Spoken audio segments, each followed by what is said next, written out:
donc à peu près 4% environ. Donc voilà, on va essayer de voir si ce matin on a un beau setup, mais il faut rester patient, avoir des setups 5 étoiles.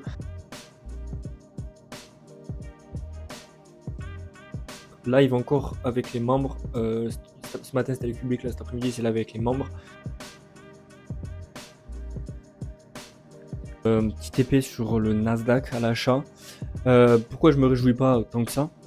Parce qu'en fait je me suis trompé dans mon TP. Yo tout le monde, nouveau jour, nouveau vlog. Si j'ai les cheveux mouillés c'est normal, je sors de la douche. J'espère que vous allez bien, j'espère que vous êtes en forme. On est jeudi, le bootcamp hier vous a plu, ça fait plaisir.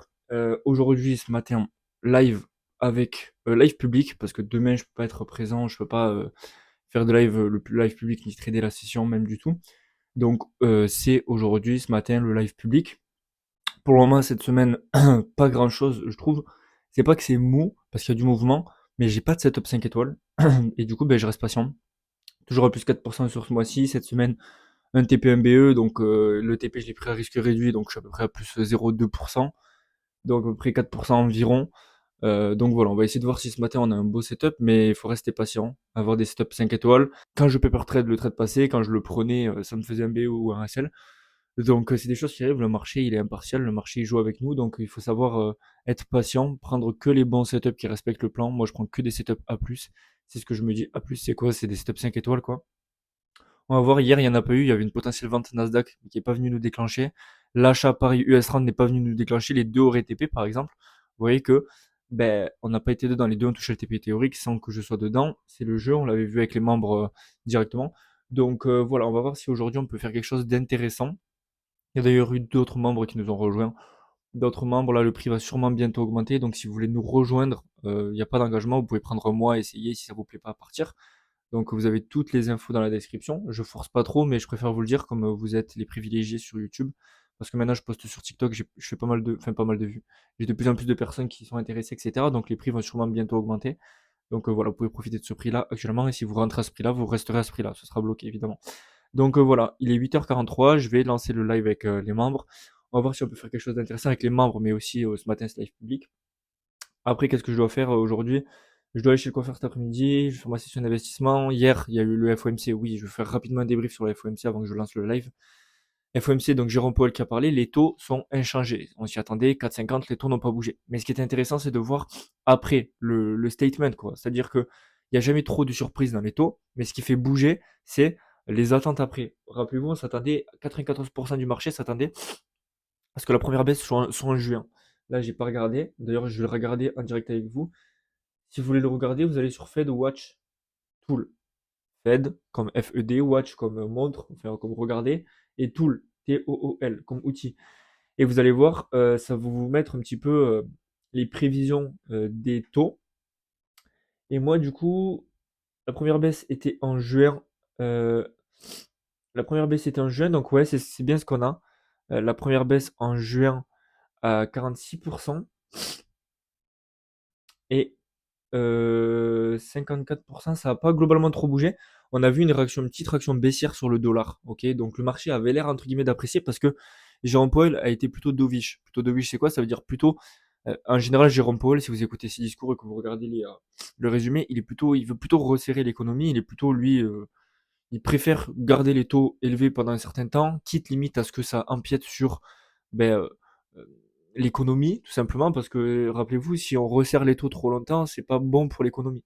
Ok, je vais pas vous refaire tout le déroulé, mais c'est comme ça qu'il faut à peu près le comprendre. Et donc Eric a dit globalement que on se rapprochait des 2%, on n'y était pas encore, mais on se rapprochait des 2%.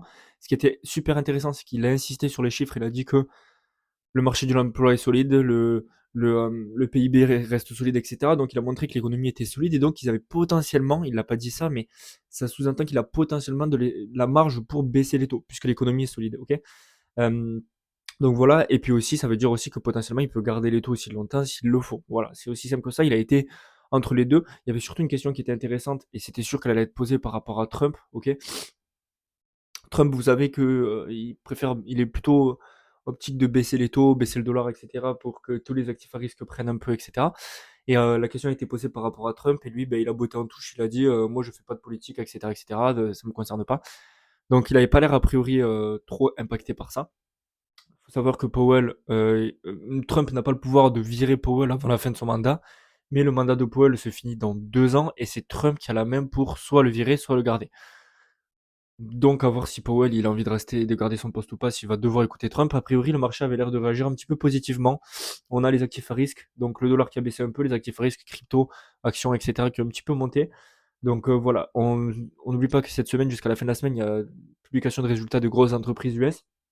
Hier, on a eu Tesla, on a eu Meta, je crois, on a eu Microsoft.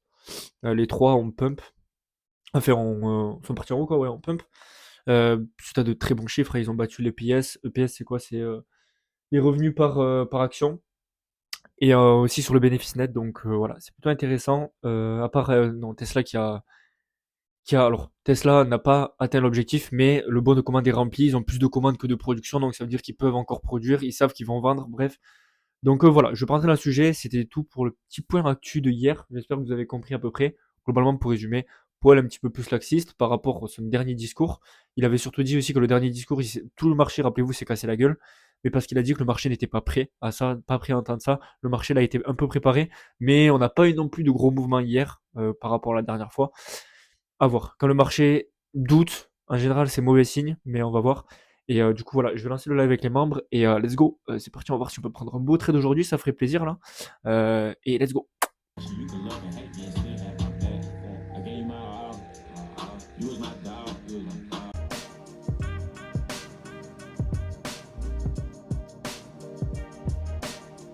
Bon, l'équipe, comme vous l'avez vu, il n'est pas revenu nous déclencher à quelques points. Le DAX, il est.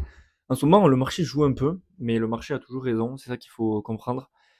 Il est à 4 points, 3 points près. Il a décollé en fusion, on aurait fait un TP en 10 minutes avec les membres, avec le public, l'euro public. Donc c'est comme ça. Là, s'il fait un pullback qui clôture, si cette bougie là de 9 heures clôture comme ça, au-dessus du previous daily high qui forme le gap en 1 heure, gap en 4 heures, et qu'on fait un pullback vers 10 heures, là je le prends. Je le prends, l'achat, avec un stop à 20 points ce matin, ça suffit parce qu'il n'y a pas énormément de. Enfin, il y a du volume, mais stop à 20 points, ça suffit. Donc voilà, je vais attendre cette clôture là à 9 heures et après, pareil, encore une fois, après 10h30, si je suis pas déclenché, j'enlève mon ordre. Donc voilà, c'est dommage, on est encore sur une semaine pour le moment ABE.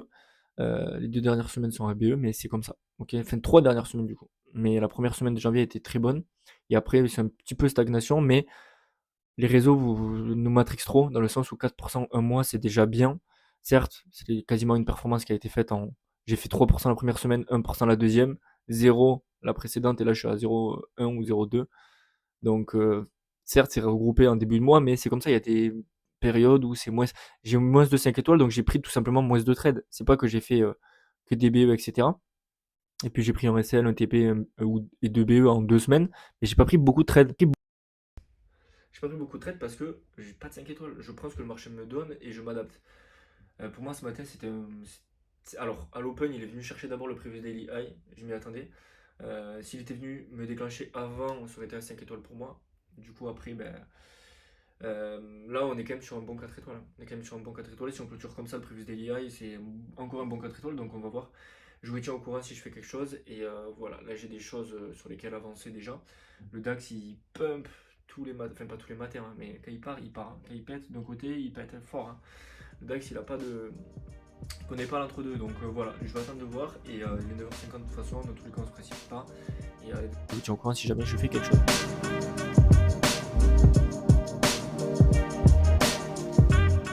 Bon, ben il a fait encore une fois la même chose, c'est fou. Il a fait 2 fois la même chose, il est pas revenu tout à fait sur le gap à 4 points près, même chose, exactement pareil. Et il a touché le ratio de 1, bon là il va peut-être revenir au gap, je pense pas le prendre, parce qu'il est 10h40, s'il revient après ça va être un peu tard. Surtout qu'il y a des annonces européennes à 14h et quelques.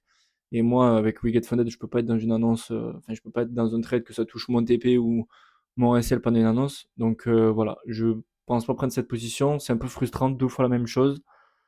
Donc c'est comme ça, ça fait partie du jeu, faut être patient et on prend que les trades qui a plus. Donc voilà. Là j'ai 2-3 trucs à faire ce matin. Donc je vais vous mettre quelques plans, je vous reprends après. L'équipe, je vous reprends que maintenant parce que je n'étais pas dispo du tout Cette fin de matinée, début d'après-midi, je suis allé chez le coiffeur. Bon, là, je suis pas coiffé, laisse tomber. Du coup, là, je vais faire live encore avec les membres. Ce matin, c'était avec le public, là, cet après-midi, c'est live avec les membres. C'est comme ça, il y a 2 lives par semaine l'après-midi avec les membres. Je vois 2 indices globalement. Alors, de base, je voulais vendre l'US30, mais il a l'air de couler sans moi là. Donc, je vais peut-être acheter un Follow Break. De toute façon, je vais vous montrer les 2 setups que j'attends. Directement, ça va être beaucoup plus simple.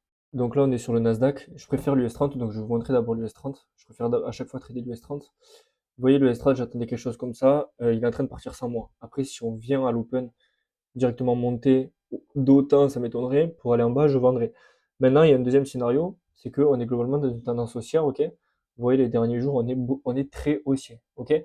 Moi, ce qui me plaît, c'est que on a un gap en 4 heures ici. Vous voyez, bon, on a un gros gap, mais j'ai Fibo de là à là et je vois que j'ai un chiffre rond ici. Donc potentiellement trader un false break ici, Fibo, on a chiffre rond des 44 500. Donc ça pourrait être intéressant, mais de base je préférais le vendre. Mais l'acheter ici, c'est pas déconnant parce qu'on serait surétendu, donc je pourrais trader là le retracement. Et là, un Nasdaq, je veux plutôt un Nasdaq baissier pour aller chercher.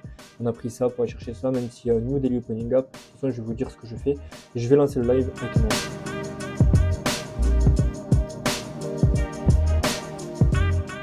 Bon, TP, petit TP sur le Nasdaq à l'achat. Pourquoi je me réjouis pas tant que ça? Parce qu'en fait, je me suis trompé dans mon TP et j'ai mis un peu plus bas, je me suis trompé. Du coup, je suis sorti au ratio de 1,8, donc au top de la mèche. Le prix allait au ratio de 1,8 pour aller ensuite BE. Donc normalement, j'aurais pris un BE. Mais bon, j'ai pris un TP à plus 1,8%, donc c'est pas mal. Du coup, le compte passe à peu près 6%. Il me manque plus que, alors non, 5,7. Il me manque un TP, un ratio, donc je vais faire un TP ratio de 2,3. Et s'il passe, ben, c'est phase 1 validée. Je me considère pas encore sorti de mon range, entre guillemets, même si 5,7% sur un mois, c'est beaucoup, ok, c'est pas mal. Mais de cette phase-là, j'avais moins de setup 5 étoiles, et encore le Nasdaq, c'est pas un setup 5 étoiles que j'ai pris là. On l'a dit en live, c'était assez risqué. Mais il a quand même donné quelque chose de bien. Il a rejeté par le bas, il est même pas allé au TP à quelques points. Je crois qu'il y a eu une sorte de petite annonce parce il a chuté d'un coup. Donc voilà, c'est quand même un TP. Dommage le DAX ce matin à quelques points, ça aurait pu faire une journée magnifique à plus de 3, ben, au maximum allocation, enfin au maximum de la journée quoi, 3,2%. Donc voilà, c'est pas grave, c'est quand même une belle journée. J'aurais pu faire SL sur le Nasdaq, voilà. Du coup j'ai pris aussi TP sur oui, j'ai pris TP du coup parce que j'avais aussi mis mes TP, j'ai pris TP sur un compte à 6K. Donc voilà, sur l'autre je l'ai pas pris parce qu'en fait sur le Nasdaq ça me prend pas. Bref, j'ai associé tous mes comptes, c'est-à-dire que j'ai 3 comptes. Ah oui, du coup, c'est que j'ai fait aussi un TP sur l'autre compte à 100K. Je les ai associés maintenant, du coup, l'autre, je suis à 1%, 2%, pardon, sur le deuxième 100K. Donc ça veut dire que ben, si je valide, entre guillemets, le premier 100K, c'est pour ça que j'ai décidé de faire ça, parce que je suis, entre guillemets, assez confiant de ma stratégie et de mes résultats. Si je valide le premier 100, je vais y arriver, hein, je prends le temps, mais je vais y arriver. Ça veut dire que l'autre, il sera à peu près au début de la phase 2, donc au moins, ça va, entre guillemets, gagner du temps. Donc voilà, là je viens de recevoir une notification, l'or qui atteint son ATH encore une fois, c'est abusé. Donc voilà, c'est tout pour ce vlog. J'espère que ça vous a plu ce genre de format. J'espère vous apprendre des choses. C'est pas le meilleur format pour vous apprendre des choses, mais au moins vous voyez un petit peu comment ça se passe, comment je réfléchis et tout. Donc voilà, c'est tout pour aujourd'hui et je vous dis à la prochaine l'équipe pour un nouveau bootcamp, nouvelle vidéo. Ciao.